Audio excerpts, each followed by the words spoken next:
नमः शिवाय। आइए जानते हैं नाग पंचमी की सबसे प्राचीन कथा। जब नागदेव बने भाई। प्राचीन काल में एक सेठ जी के 7 पुत्र थे। सातों के विवाह हो चुके थे। सबसे छोटे पुत्र की पत्नी श्रेष्ठ चरित्र की विदुषी और सुशील थी, परंतु उसके भाई नहीं था। एक दिन बड़ी बहू ने घर लीपने को पीली मिट्टी लाने के लिए सभी बहुओं के साथ चलने को कहा, तो सभी थलियां और खुरपी लेकर मिट्टी खोदने लगी। तभी वहां एक सर्प निकला, जिसे बड़ी बहू खुरपी से मारने लगी। यह देखकर छोटी बहू ने उसे रोकते हुए कहा, मत मारो इसे, यह बेचारा निरपराध है। यह सुनकर बड़ी बहू ने उसे नहीं मारा। तब सर्प एक ओर जा बैठा। तब छोटी बहू ने उससे कहा, हम अभी लौट कर आते हैं, तुम यहाँ से जाना मत। यह कहकर वह सबके साथ मिट्टी लेकर घर चली गई और वहाँ कामकाज में फंसकर सर्प से जो वादा किया था उसे भूल गई। उसे दूसरे दिन वह बात याद आई तो सबको साथ लेकर वहां पहुंची और सर्प को उस स्थान पर बैठा देखकर बोली, सर्प भैया नमस्कार। सर्प ने कहा, तू भैया कह चुकी है, इसीलिए तुझे छोड़ देता हूँ, नहीं तो तुझे झूठी बात कहने के कारण तुझे अभी डस लेता। वह बोला, भैया मुझसे भूल हो गई, उसकी क्षमा मांगती हूँ। तब सर्प बोला, अच्छा तू आज से मेरी बहन हुई और मैं तेरा भाई हुआ, तुझे जो मांगना वो मांग ले। वह बोली, भैया मेरा कोई नहीं है, अच्छा हुआ जो तू मेरा भाई बन गया। कुछ दिन व्यतीत होने पर वह सर्प मनुष्य का रूप देखकर उसके घर आया और बोला कि मेरी बहन को भेज दो। सबने कहा कि इसके तो कोई भाई नहीं थे, तो वह बोला, मैं दूर के रिश्तेदार में से इसका भाई हूँ, बचपन में ही बाहर चला गया था। उसके विश्वास दिलाने पर घर के लोगों ने छोटी को उसके साथ भेज दिया। उसने मार्ग में बताया कि मैं वही सर्प हूँ, इसीलिए तू डरना नहीं और जहाँ चलने में कठिनाई हो वहाँ मेरी पूंछ पकड़ लेना। उसने कहे अनुसार ही किया और इस प्रकार वह उसके घर पहुंच गई। वहां के धन ऐश्वर्य को देखकर वह चकित हो गई।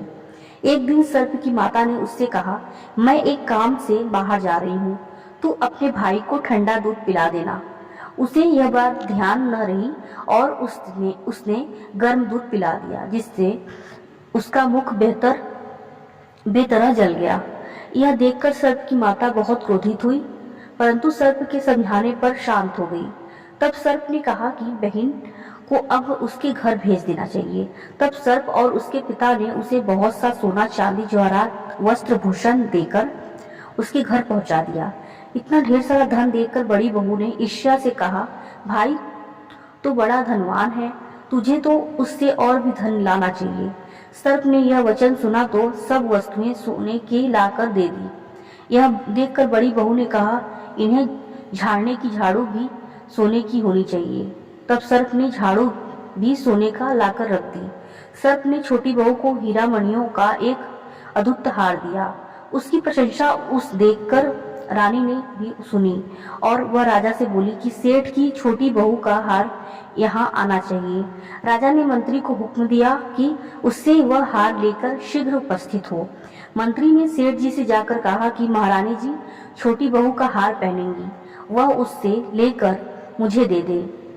सेठ जी ने डर के कारण छोटी बहू से हार मांगकर दे दिया। छोटी बहू को यह बात बहुत बुरी लगी। उसने अपने सर्प भाई को याद किया और आने पर प्रार्थना की, भैया रानी ने हार छीन लिया है, तुम कुछ ऐसा करो कि जब वह हार उसके गले में रहे तब तक के लिए सर्प बन जाए और जब वह मुझे लौटा दे तब हीरो और मणियों का हो जाए।